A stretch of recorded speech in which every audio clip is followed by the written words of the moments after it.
Hey guys, Ken here. Welcome back to the channel.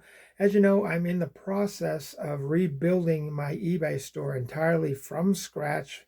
It was due to a computer glitch, and it's been a while since I've done a video, and I know that, and I apologize for that. But I've been focusing more on rebuilding my store, and I just wanted to update you on the progress. 1,844 cards that are live on eBay right now. And here's some old sleeves. I always keep my sleeves. That way I can peel the stickers off and reuse the sleeves.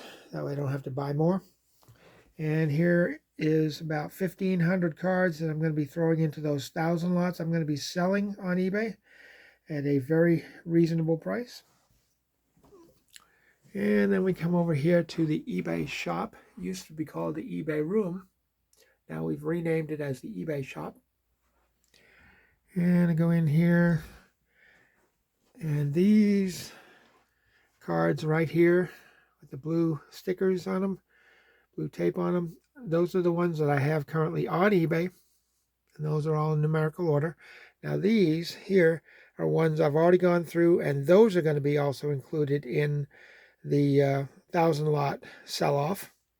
Okay, there's about 400 cards per tub there. And then these right here, down here, these are the ones I still have to go through. So I've got about 3 more tubs to go through, and then I've got a tub of some multiples. I'm not sure what I'm going to do with that. It's coming along, guys. It's coming along. I've had some sales. Sales are starting to pick up again. My customers are starting to come back. Things are looking up. So I hope things are going well with your eBay business. And I just wanted to update you and let you know what was going on. So I'll be back at it again today, adding more cards. I'm averaging about 30 to 50 cards a day. Anyway, just wanted to update you. Have a great day, and we'll see you on the next video. Take care, and bye for now.